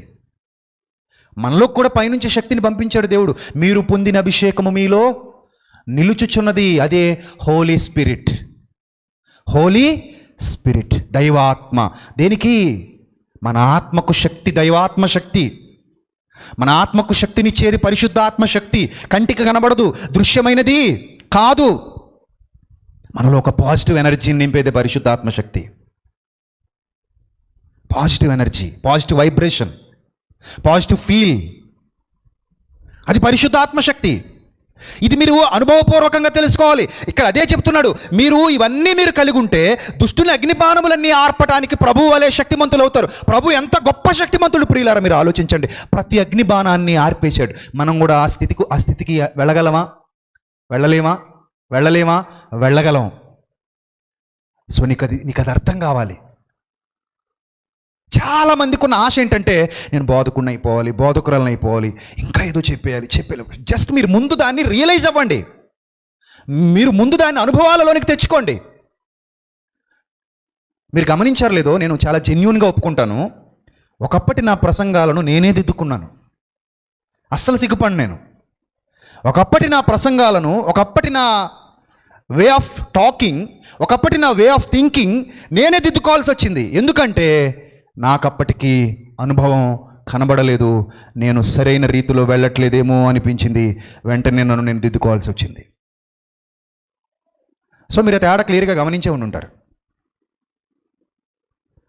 ఒక 10 లేదా 8 సంవత్సరాల క్రిందటికి ఇప్పటికీ ఆ డిఫరెన్స్ మీకు ఈజీగా అర్థమవుతుంది. ఎందుకంటే మనం ఎక్కడో మనల్ని మిస్గైడ్ చేసేయడానికి అపవాది ప్రయత్నిస్తూ ఉంటాడు. ఒక్కసారి సరైన ట్రాక్లోకి వచ్చేసామంటే ఇంకా వాడు మనల్ని ఎప్పటికీ దారి తప్పించలేడు. ఆ సరైన ట్రాక్ ఏంటంటే, ఆదికాండం మొదలుకొని ప్రకటన గ్రంథం వరకు, ఇది రాసి పెట్టుకోండి, అనుభవపూర్వకంగా చెప్తున్నాను.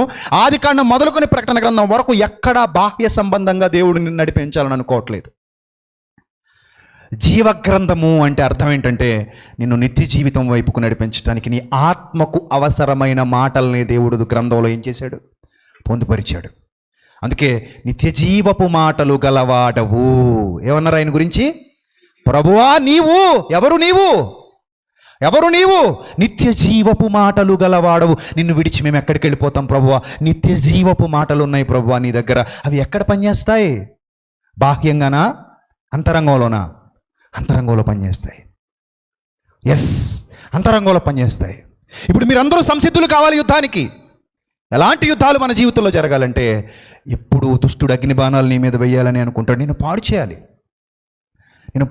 ఎవరిని మింగుతున్నా అని గర్జించు సింహము వలె ఆ నెగిటివ్ ఎనర్జీ తిరుగుతోంది. ఆ నెగిటివ్ ఎనర్జీని ఎప్పుడు లోపలికి రానివద్దు ప్లీజ్. అది ఏ రూపంలో అయినా రావచ్చు. ఇంకా ఒక రకంగా చెప్పాలంటే, మనకంటే ప్రారంభ శతాబ్దపు క్రైస్తవులు చాలా బెటర్. ఎందుకు బెటర్ అంటున్నాను తెలుసా? వాళ్ళకి ఇన్ని వసతులు లేవు. అప్పటికి ఇంకా సాతానికి ఇన్ని వేస్ లేవు. ఇప్పుడు చాలా జడలు విప్పేసిన మర్రి చెట్ల తయారైపోయాడు. ఇప్పుడు చాలా రూపాల్లో రావచ్చు మన దగ్గరికి, చాలా విధాలుగా మనల్ని పాడు చేయొచ్చు, చాలా రూపాల్లో మన అంతరంగిక శక్తిని దెబ్బకొట్టచ్చు, మనల్ని చాలా చిత్రం చేసేయచ్చు. ఎన్ని రూపాల్లో నిన్ను పాడు చేయొచ్చో. అప్పటికి ఇప్పటికీ ఎన్ని వెసులుబాట్లు చూసారా? అప్పుడు ఉన్నాయి ఇన్ని వెసులుబాట్లు. 20 ఏళ్ల క్రిందట జీవితానికి ఇప్పటి జీవితానికి మీకు వేరియేషన్ కనబడట్లా? ఇంకో 10-15 ఏళ్ళు పోతే ఇంకా అప్డేట్ అవుతారు పిల్లలు. ఒకప్పటి పిల్లల్ని ఇప్పటి పిల్లల్ని మీరు గమనించారా? ఒకప్పటి పిల్లలకి ఇన్ని తెలివితేటలు ఉన్నాయా? ఈ గోండా తెలివితేటలు ఇప్పుడున్నాయి. ఎలాగొచ్చాయి? వాడు సామ్రాజ్యాన్ని విస్తరిస్తున్నాడు. వాడు ఎంత సామ్రాజ్యాన్ని విస్తరింపజేసినా అది నెగిటివ్ ఎనర్జీయే. దేవుడి దగ్గర ఉన్నది పాజిటివ్ ఎనర్జీ, అది వెలుగు. దాంతోనే మనం పోరాడాలి, దాంతోనే మనం సాధన చేయాలి, దాంతోనే మనం గెలవాలి. సో ఈరోజు మీరు డిసైడ్ అవ్వండి, నేను ఒక ఆత్మను, ఈ ఆత్మకు దేవుడు ఎనర్జీ ఇస్తానంటున్నాడు. ఎనర్జీ ఎక్కడ లభిస్తుంది? ఆయనతో సహవాసం చేయాలి. మీరు ప్రార్థనా గదిలోకి వెళ్ళండి, ఒంటరిగా మీతో మీరు సమయాన్ని గడపండి. అక్కడ దేవునితో సమయాన్ని గడపటం మొదలు పెట్టండి.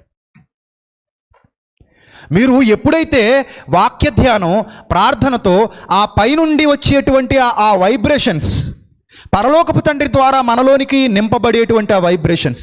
ఈరోజు నేను నింపబడుతున్నాను అంటే దేంతో నింపబడుతున్నానండి? దేంతో నింపబడుతుంది మన హృదయం? వాక్యంతో. ఎక్కడి నుంచి వస్తుంది అది? చెప్పండి, ఎక్కడి నుంచి వస్తుంది? దేవుని యొద్ద నుండే వస్తుంది ఆ శక్తి, ఆ బలం. ఆయనకి ఇస్తున్నాడు. ఇప్పుడు ఒక సేవకుడిగానే నిలబడి మాట్లాడుతున్నాను. దేవుని యొక్క శక్తి మీ హృదయాలోనికి పంపిస్తున్నాను. అందుకే వారి హృదయములో నుండి ఏం బయలుదేరునన్నాడు? జీవ జల ధారలు, నదులు. అవి ఎక్కడికి వస్తున్నాయి? నేరుగా మీ హృదయాలలోనికి వస్తున్నాయి. మీ హృదయాలు నింపబడుతున్నాయి దేవుని మాటలతో. అంటే మీలో పాజిటివ్ ఎనర్జీ నింపబడుతుంది, నాట్ నెగిటివ్ ఎనర్జీ. ఈ పాజిటివ్ ఎనర్జీ ఎప్పుడైతే మీలో నింపబడిందో మీలో ఎన్ని గుడ్ క్వాలిటీస్ వస్తాయో తెలుసా? ఆటోమేటిక్గా మనలో తగ్గింపు వస్తుంది, మన స్వభావంగా మారిపోద్ది. దేవ స్వభావమునందు మీరు పాలివారలగుదురు అంటాడు. దేవ స్వభావమా? దేవ స్వభావమా? ఎస్. ఆయన తన స్వభావమునకు విరోధముగా ఏదియు చేయనేరడు. అలాంటి దేవ స్వభావములోనికి నిన్ను పాలివాడనుగా చేయాలన్నది ఆయన ఆలోచన. That is called a wonderful positive energy. అలాంటి శక్తి నీకు ఇవ్వబోతున్నాడు ఆయన. అది నీ హృదయానికి ఇస్తాడు. ఒక్కసారి ఆ శక్తితో నింపబడ్డాం అనుకోండి, మనకి ఇంక మనం కొత్తగా పుట్టించుకోక్కర్లేదేమి, ఆటోమేటిక్గా మన లక్షణమే అదైపోద్ది. మామిడి చెట్టుకి మామిడికాయలు తగిలించాలా మనం గమ్ము రాసి? చెప్పండి. మామిడి చెట్టుకి మనం మామిడికాయలు గమ్ము రాసి అంటించాలా? లేదా మామిడి చెట్టుని మామిడికాయలతో మనం అలంకరించాలా? దానికి అదే అలంకరించుకుంటుందా? చెప్పండి. తనను తానే మామిడి చెట్టు తన కాయలతో ఏం చేస్తుంది? అందంగా అలంకరించుకుంటుంది. Fruits, mango fruits. అలాగే నీలో నుండి కూడా ఆ ఫ్రూట్స్ వస్తాయి. ఎప్పుడు? దేవస్వభావమునందు నీవు పాలివాడవు అయినప్పుడు. ఎప్పుడైతే పాజిటివ్ ఎనర్జీ నీలో నింపుకుంటావో, దేవుని శక్తి నీ మీదకి వస్తుందో, దేవుని శక్తిలో నువ్వు వర్ధిల్లుతూ ఉంటావో, ఆయనతో మమేకమైపోతావో, ఆ సాధనలో ఉంటావో, ఆ సమయాన్ని ఆయనతో గడపటం మొదలు పెడతావో, ఈ విశ్వమంతా నెగిటివ్ ఎనర్జీ ఉన్నప్పటికీ పాజిటివ్ ఎనర్జీ దాన్ని పక్కకు తోసేస్తుంది. నీలో ఆ పాజిటివ్ ఎనర్జీని నింపుతుంది. ఆకాశమండలమందున దురాత్మ శక్తులతో మేము పోరాడుతున్నామని ప్రారంభ శతాబ్దపు ఒక యోధుడు స్టేట్మెంట్ ఇస్తున్నాడు. మరి మనం చేస్తున్నామా చెప్పండి? ఏమండి, నిజంగా మనసు పెట్టి గుండెల మీద చేసుకుని ఆలోచించుకోండి. సేవకులు, విశ్వాసాలు అందరూ కూడా, నువ్వు పోరాడుతున్నావా? అసలు పోరాడుతున్నావా?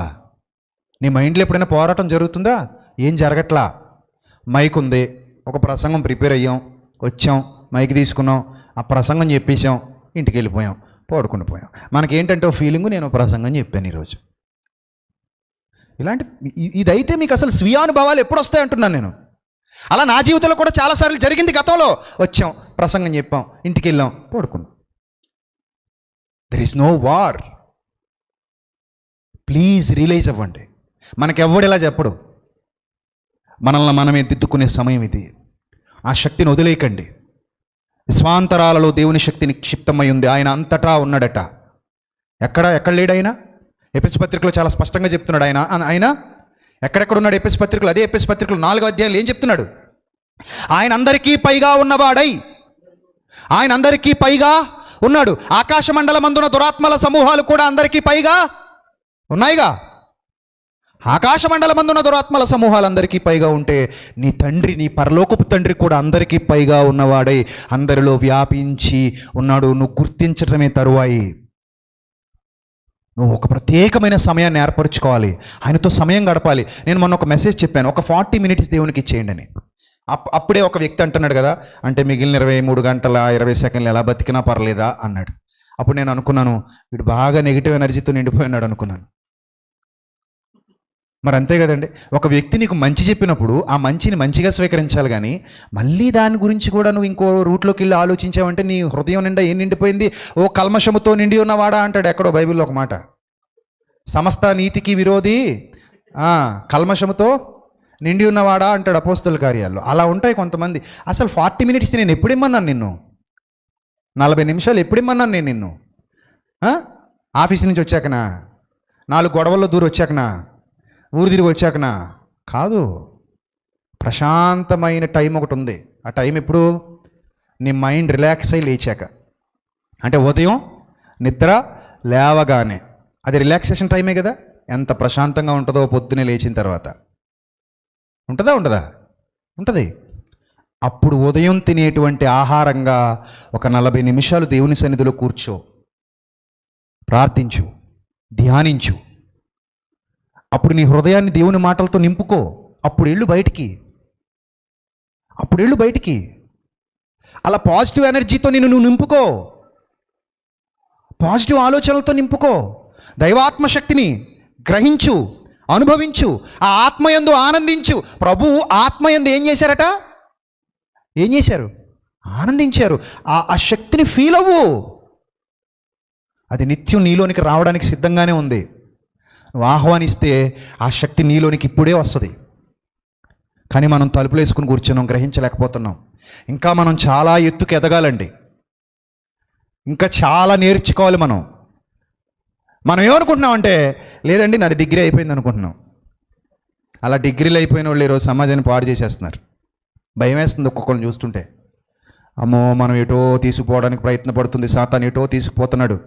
నేను చెప్పాను కదా, ఒక బస్సు డ్రైవర్ కరెక్ట్గా లేకపోతే బస్సులో ఉన్న వాళ్ళందరినీ చంపేస్తాడు. ముందు బస్సులో ఉన్న వాళ్ళ నమ్మకాన్ని కూడగట్టుకోవడానికి ట్రై చేస్తాడు ఈ బస్సు డ్రైవర్. అందరూ నమ్మేస్తారు బస్సు డ్రైవర్ని. పడుకోండి అంటాడు, ప్రశాంతంగా పడుకుంటారు, తీసుకెళ్ళి లోయలో పడేస్తాడు, అందరూ పోతారు. అది జరగకూడదు అన్నదే నా తపన, నా తాపత్రయం. ప్లీజ్ నిజంగా మీరు మనసు పెట్టి ఆలోచిస్తే మీకు ఈ విషయాలు చాలా సునాయాసంగా అర్థమైపోతాయి. ఇప్పటివరకు నేను బోధించిన బోధలో ఎక్కడా నేను నెగిటివ్గా ఒక్క సెకండ్ కూడా మిమ్మల్ని దారి తప్పించలేదు. మిమ్మల్ని ఒక మంచి వేలో తీసుకెళ్తున్నాను. మీకు అర్థమైతే ధన్యులు. మీరు రియలైజ్ అవ్వాలి, మీరు సత్యాన్ని అర్థం చేసుకునే దిశగా అడుగులు వేయాలి. అర్థమవుతుందిగా? ఆ శక్తిని మీరు గ్రహించాలి. ఆ శక్తి మనలోనికి రావడానికి రెడీగా ఉంది, ఆ పాజిటివ్ ఎనర్జీ. కానీ మనం చాలా విషయాల్లో నెగిటివ్ ఎనర్జీని నింపుకుంటున్నాం. ఎక్కువ వినేది, ఎక్కువ చూసేది, ఎక్కువ ఆలోచించేది, ఎక్కువ మాట్లాడేది అంతా అదే చెడ్డది. వాడు అదే ప్రయత్నంలో ఉన్నాడు. యేసు ప్రభువును పాడు చేయాలని ట్రై చేశాడు. ఈ లోకరాజ్య మహిమ అంతటినీ చూపించేశాడు ఒక్క నిమిషంలో. చూపించేసి నీవు నా పాదములకు మొక్కితివా, ఇదంతా నీదే అన్నాడు. ఇదంతా నీదే అనేసరికి ఆయన లొంగిపోతాడా? చెప్పండి, ఆయన లొంగిపోతాడా? లొంగిపోడండి. కానీ ఈ ప్రపంచం లొంగిపోయిందండి. అందుకే ఈ లోకమంతా ఎక్కడుందట? దుష్టుని యందు ఉంది అని చెప్పబడింది. ఇలారా మళ్ళీ చెప్తున్నాను, ఏదో ఒక రోజు మనం ఈ దేహాన్ని విడిచిపెడతాం, వట్టి చేతులతో వెళ్ళిపోతాం. అప్పుడు ఎవ్వరు కనబడరు, నీకేం కనబడవు, ఏమీ కనబడవు. ఇన్నాళ్ళు ఎంత మోసపోయానా అనుకుంటూ వెళ్ళిపోతాం. ఎన్నాళ్ళు ఇంత అన్యాయం చేసుకున్నానా నా జీవితాన్ని అనుకుంటూ వెళ్ళిపోతాం. మనుషుల పొగడతల కోసం, మనుషుల మెప్పు కోసం, మనుషుల కీర్తి కోసం, మనుషులు ఇచ్చే దేనికోసమో ఎదురు చూస్తున్నావేమో. ఎవ్వరుండరు. ఈ 10 ఏళ్లలో ఎంతోమందిని చూశాను. ఎవరు మనతో రారు. ఎవరి జీవితం వాళ్ళదే. ఎవరి మాటలు దయచేసి పట్టించుకోవద్దు. ఆ పొగడ్తలు కానీ, ఆ మాటలు కానీ, వాళ్ళు చెప్పే ఏ విషయాలు అవి నిజాలు కాకపోవచ్చు. నీకు నువ్వుగా ఈ పోరాటంలో నిలబడాలి. దేని వైపు చూడొద్దు, ఎవరి వైపు చూడొద్దు. నీకు నువ్వుగా ఈ పోరాటంలో నిలబడాలి. ఒక్క క్రీస్తు వైపు మాత్రమే చూడాలి. ఈ పందెపు రంగంలో గురియొత్తకు పరిగెత్తాలంటే నీ ఆలోచనకర్త అయినా, నీ విశ్వాసమునకు కర్త అయిన క్రీస్తు వైపు చూస్తూ ముందుకు పరిగెత్తితే సిద్ధ మనస్సు, నీతి, సత్యము, విశ్వాసము ఇవన్నీ నీ ఆత్మకే. అవన్నీ ధరించుకో. ఒక పాజిటివ్ ఎనర్జీతో నిన్ను నువ్వు నింపుకో. ఒక పాజిటివ్ ఎనర్జీతో నింపుకో. చెడు అసలు వద్దు. ఆ యాక్టివిటీస్ అసలు వద్దు. ఆ ఆలోచనలు కూడా నీలోనికి రానివద్దు. ఆ పాజిటివ్ ఎనర్జీతో నిన్ను నింపుకుంటే ముగించుకుందాం. చివరి మాటలు చూడండి. మరియు రక్షణ అనేటువంటి శిరస్త్రాణము అన్నాడు. రక్షణ అంటే అర్థం ఏంటి? అది కూడా హృదయ సంబంధమైనదా, శరీర సంబంధమైనదా? చెప్పండి. మీరు రక్షణను పోగొట్టుకోకండి అంటారు. ఎక్కడుంది? చెప్పండి. రక్షణ పోగొట్టుకోవద్దని ఎవరైనా చెప్పడం విన్నారా లేదా? విన్నారు కదా. ఎక్కడుంది చెప్పండి, వెతకండి. ఎక్కడుంది? బ్యాక్ పాకెట్లో ఉందా? ఫ్రంట్ పాకెట్లో ఉందా? సంచిలో మర్చిపోయారా? ఎక్కడుందండి రక్షణ? దేనికండి అసలు రక్షణ? ఆత్మరక్షణ. That is the right word. ఏ రక్షణ? ఆత్మరక్షణ. మనం కూడా ఎక్కువ వాడతాం, తక్కువ ఆలోచిస్తాం. ఎక్కువ వాడతాం, ఎక్కువ ఆలోచించాం. ఇది ఇంకా బాగుంటుంది. ఏం రక్షణ? ఆత్మల రక్షణ అంటాం. 2 మేకలు వండుకొని తినేస్తాం, 4 కోళ్ళు కోసుకొని తినేస్తాం. ఏం చేశారు ఈరోజు? ఆత్మల రక్షణ చేసాం. బ్రేవ్ అనుకున్నాం, ఇంటికి పోయి పడుకున్నాం. రక్షణ నేను శిరస్త్రానము, దేవుని వాక్యము అనే ఆత్మ కత్తి. అది నేను పొద్దున్నే 40 నిమిషాలు పట్టుకుంటాను ఆయన కత్తి, ఆ తర్వాత బయటికి వెళ్ళండి అంటున్నాను. అంటే పట్టుకున్న తర్వాత వదిలేమనా అంటావేమో. నువ్వు అలా అర్థం చేసుకుంటా, నువ్వు అలాగే అర్థం చేసుకుంటావు కాబట్టి నాకు తెలుసు. నేను పట్టుకోమన్నది వదిలేమని కాదు. పట్టుకోవాలంటే ముందు తీసుకో. అర్థమైందా? దేవుని వాక్యం అనే ఆత్మ ఖడ్గమును ధరించుకోండి. ఇలా మీరు ధరించుకుంటే, కన్క్లూజన్కి వస్తున్నాను. ఇలా మీరు ధరించుకుంటే ఆత్మ వలన అంటే పాజిటివ్ ఎనర్జీ, మనలోనికి వస్తున్నటువంటి పాజిటివ్ ఎనర్జీ. ఎన్ని దురాత్మ శక్తులున్నా మనల్ని ఏం చేయలేవు. మీకు ఒక విషయం చెప్తాను, బాగా అర్థమవుతుంది. ఇప్పుడు దావీదు గారు ఉన్నారు, ఒక నెగిటివ్ ఎనర్జీకి చోటిచ్చారు ఆ సమయంలో. ఆయనలోకి వచ్చిన ఆ శక్తి, ఏ శక్తి అది? ఆయనకు వచ్చిన ప్రేరేపణ చీకటి సంబంధమైన ప్రేరేపణ. దాన్ని ఫాలో అయిపోయారు. సో చాలా డిస్టర్బ్ అయిపోయింది జీవితం, చాలా. ఇస్కరియోతు ఉన్నాడు. నెగిటివ్ ఎనర్జీ ఎలా వస్తుందో చూడండి. మళ్ళీ ఇక్కడికి వద్దాం. యోహాను సువార్త 12వ అధ్యాయం, యోహాను సువార్త 13వ అధ్యాయం 2వ వచనం. నెగిటివ్ ఎనర్జీ ఎలా వస్తుందో చూడాలి, ముగించుకుందాం. యోహాను సువార్త 13వ అధ్యాయం 2వ వచనం. వారు భోజనం చేస్తున్నారట. సిచ్యువేషన్ అది, అంటే ఆ సందర్భం అది. ఆ టైంలో వాళ్ళందరూ ఏం చేస్తున్నారట? భోజనం చేస్తున్నారట. ఎవరెవరు భోజనం చేస్తున్నారట? ఒక పిక్చర్ మీ కళ్ళ ముందు కదలాడాలి. ఎవరెవరు భోజనం చేస్తున్నారు? ప్రభుతో పాటు ఆయన శిష్యులు. వీళ్ళందరూ ఇప్పుడు మంచి సీరియస్గా ఏం తింటున్నారు? ఏదో భోజనం, ఆ టైం భోజనం టైం కాబట్టి తిన్నా. ఇప్పుడు మనం కూడా భోజనానికి వెళ్తాం కదా, అందరూ సీరియస్గా భోజనం చేస్తూ ఉంటాం. ఇది భోజనం ఏం చేస్తుందంటే శరీరం చేస్తుంది. భోజనం చేసేది ఎవరు? బాహ్య పురుషుడు భోజనంతో బిజీగా ఉండగా, క్యాచ్ మై పాయింట్, బాహ్య పురుషుడు భోజనంతో బిజీగా ఉండగా ఇస్కరియోతు హృదయములో, అంతరంగ పురుషునిలో, ఇస్కరియోతు హృదయములో అనగా అంతరంగ పురుషునిలో దుష్టశక్తి ప్రవేశించింది. ఏ నెగిటివ్ ఎనర్జీ ప్రవేశించింది. ఏం పుట్టించిందట? ఒక ఆలోచన పుట్టిందట. ఒక ఆలోచన వచ్చింది. ఎస్, మీలోనికి కూడా నెగిటివ్ ఎనర్జీ అనేది ఆలోచనగానే ప్రవేశిస్తుంది. ఆలోచనే నెగిటివ్ ఎనర్జీకి రూపకల్పన. ఒక ఆలోచనే నీ జీవితాన్ని ఏం చేస్తుంది? పాడు చేస్తుంది. ఒక చిన్ని ఆలోచన నీ జీవితాన్ని నాశనం చేస్తుంది. ఆ ఆలోచనకి వస్తుంది కనుకనే ఎప్పుడు ఏ మనసు కలిగి ఉండాలట? సిద్ధ మనస్సు. ఆ ఆలోచనను నరకాలంటే మన దగ్గర వాక్యం అనే ఖడ్గం, విశ్వాసం అనే డాలు, సత్యం అనే దట్టి, నీతి అనే మైమరువు. ఇవన్నీ దేనికి? హృదయానికి. వండర్ఫుల్గా ఉంటుందండి లైఫ్, హ్యాపీగా ఉంటుంది లైఫ్, చాలా చక్కగా లీడ్ చేసుకోవచ్చు. ఆత్మ సంబంధమైన జీవితాన్ని అనుభవించాలి. అది అనుభవిస్తే తప్ప అర్థం కాదు. అది అనుభవించాలి. A spiritual feeling, it's a spiritual feeling. చూసారా? ఒక శరీరం భోజనం చేస్తుంది. ఎవరైనా కనిపెట్టగలిగారండి అక్కడ ఉన్న వాళ్ళలో? ఇప్పుడు ఆ సీన్లోకి మిమ్మల్ని అందరినీ తీసుకెళ్తున్నాను. ఇస్కరియోతు ఉన్నాడు, రొట్టె ముక్కలు తింటున్నాడు. ఎవరి రొట్టెలు అనుకుందాం కాసేపు. పక్కనే ప్రభు ఉన్నారు, ఆయన ఏదో భోజనం చేస్తున్నారు. చుట్టూ ఇంకా మిగిలిన శిష్యులందరూ కూర్చున్నారు బల్ల మీద, వారు కూడా భోజనం చేస్తున్నారు. అందరూ భోజనం చేసి చేతులు కడుక్కున్నారు. ఈ మధ్యలో వచ్చేసింది నెగిటివ్ ఎనర్జీ. ఆకాశ మండలం అందున్న దురాత్మ సమూహం, ఆ శక్తి ఎవరిలోకి ఆహ్వానించారు? ఆహ్వానిస్తేనే నీలోనికి వస్తుంది, ఆహ్వానించకపోతే రాదు. గుర్తుపెట్టుకో. తలుపు తీసుంటేనే దొంగ లోపలికి రాగలడు, తలుపు వేసుంటే దొంగ లోపలికి రాలేడు. అందుకే బీ అలర్ట్ అంటున్నాను నేను. Be alert. తలుపు తీస్తేనే వస్తాడు. ఎప్పుడు వచ్చేసిందో లోపలికి వచ్చేసింది. అందరూ భోజనం చేస్తున్నారు, అందరూ మామూలుగానే చేతులు కడుక్కున్నారు, అందరూ మామూలుగానే వెళ్ళిపోయారు. అంతా నార్మల్గా ఉంది. గ్రహించగలిగే శక్తి ప్రభు ఒక్కరికే ఉంది. ఆయన గ్రహించగలిగారు, మిగిలిన వాళ్ళు గ్రహించలేకపోయారు. అప్పుడు ప్రభు అన్నారు, నువ్వు ఆల్రెడీ నెగిటివ్ ఎనర్జీతో నింపబడ్డావు, నువ్వేం చేస్తావో చెయ్యి అంటే వీళ్ళు అనుకుంటున్నారట ఏదో కొనమని పంపిస్తున్నాడు ప్రభు అనుకుంటున్నారట.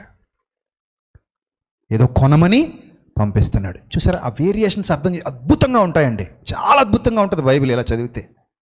ఇది అంతరంగ పురుషునికి సంబంధించినటువంటి ఒక అద్భుతమైన గ్రంథం.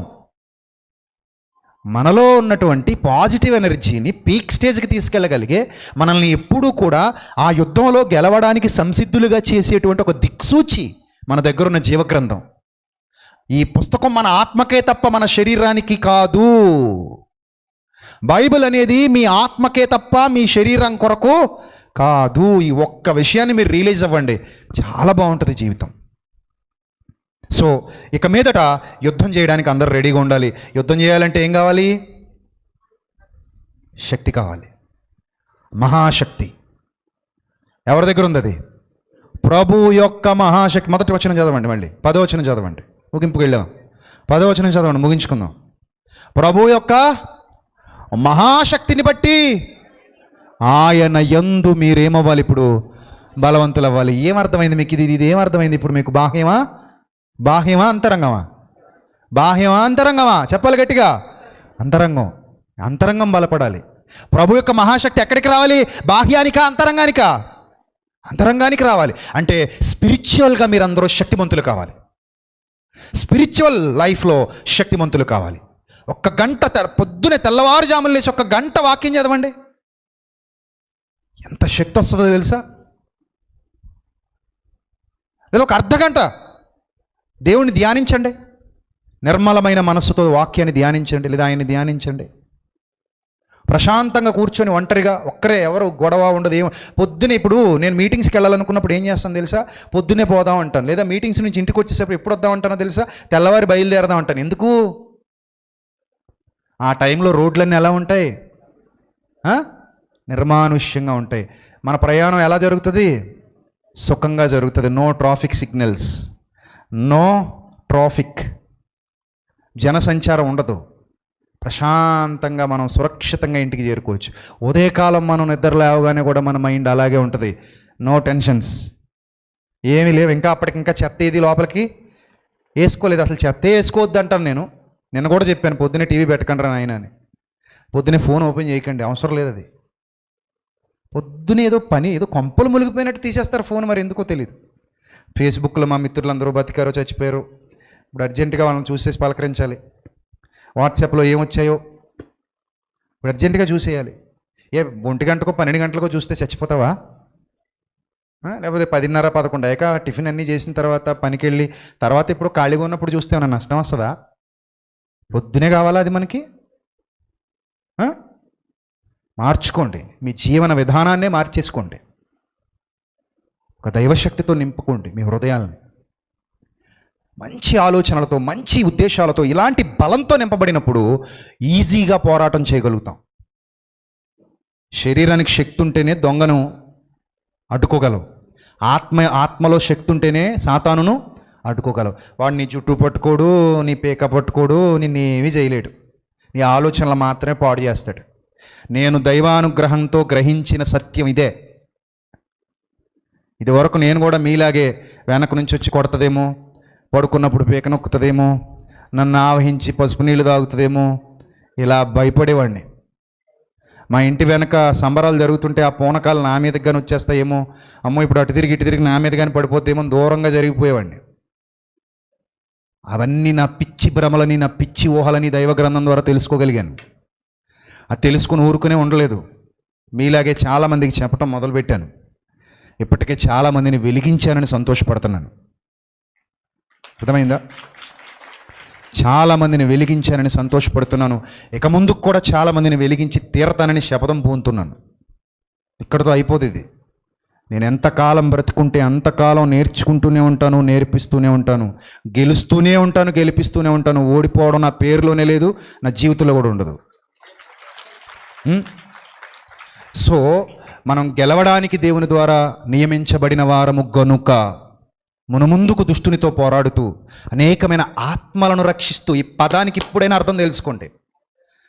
ఆత్మను రక్షించడం అంటే ఏంటి అసలు?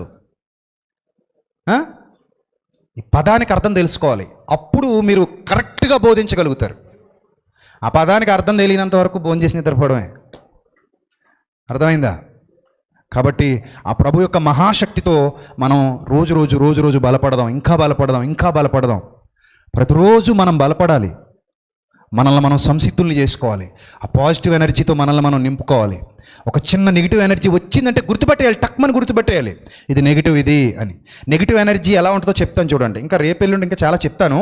నెగిటివ్ ఎనర్జీని గుర్తుపట్టడానికి చిన్న విషయం చెప్పి నేను ప్రార్థన చేస్తాను. అది ఏంటంటే, ఎప్పుడైతే మీ మనసు ప్రశాంతంగా ఉండదో, ఎప్పుడైతే మీరు అపరాధ భావనతో నింపబడతారో, ఎప్పుడు మీ మనస్సుకు సంతోషం ఆనందం ఉండవో, ఎప్పుడు మీరు ఇంకా ఎవరి మీదో ద్వేషాన్నో లేకపోతే అసూయనో నింపుకొని బ్రతుకుతూ ఉంటారో, అంటే నాకేదో లభించలేదని, ఎప్పుడైతే ఎదుటివారి దగ్గర నుంచి ఇంకా ఏదో కావాలని ఆశించే స్వభావం, ఆలోచనలు మీలో కలుగుతూ ఉంటాయో, ఇవన్నీ కూడా నెగిటివ్ ఎనర్జీకి సంబంధించినవే.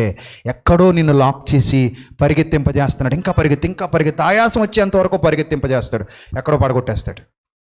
అక్కడ చచ్చిపోతాం.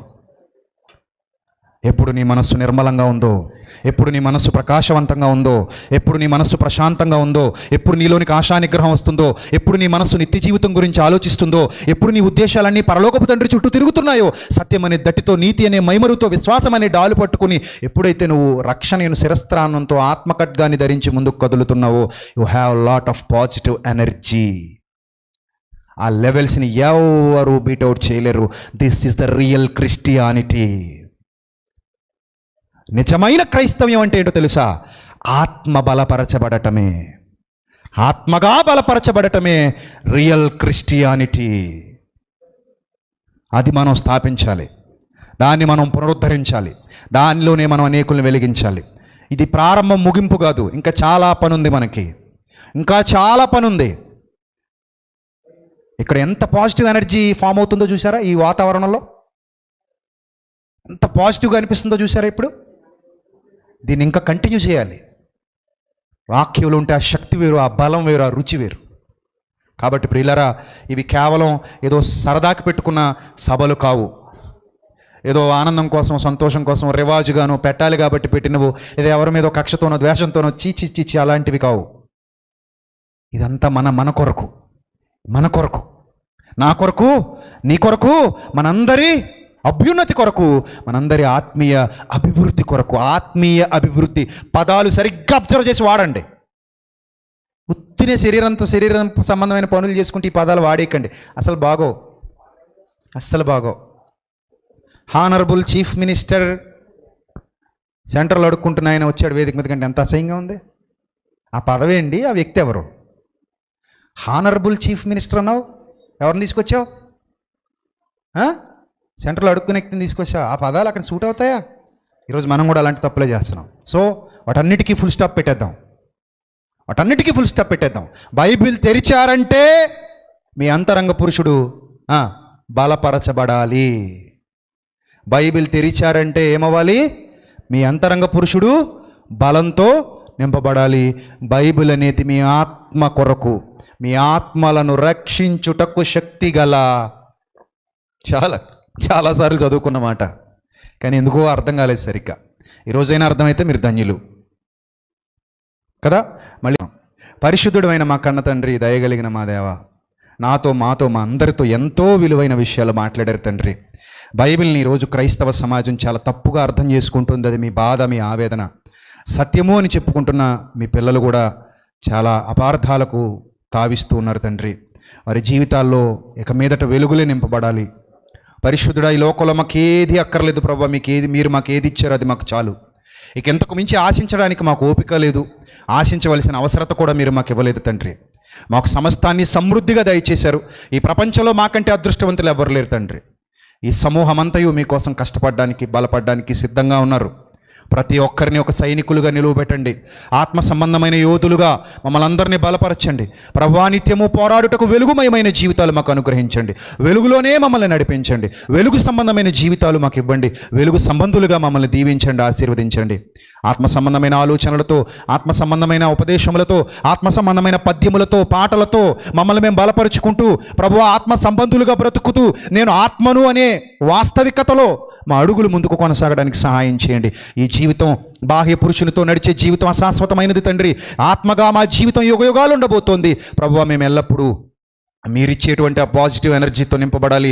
మా హృదయం సంతోషంతో ఉండాలి, మా హృదయం ఆనందమయమై ఉండాలి. మేము ఎల్లప్పుడూ మీ శక్తిని రుచి చూస్తూ మహాశక్తిమంతులుగా ముందుకు కొనసాగాలి. అలాంటి శ్రద్ధ, ఆసక్తి, యథార్థత, నిబద్ధత మీ పిల్లలందరి జీవితాల్లోనూ పుట్టించమని, వచ్చిన ప్రతి తమ్ముడిని, చెల్లెమ్మను, అక్కను, అన్నయ్యను దీవించమని, ఆశీర్వదించమని, ఘనత, మహిమ, ప్రభావములు మీకే చెల్లిస్తూ క్రీస్తు నామంలో ఈ ప్రార్థన మనవులు అడిగి వేడుకొనుచున్నాం మా కన్న తండ్రి.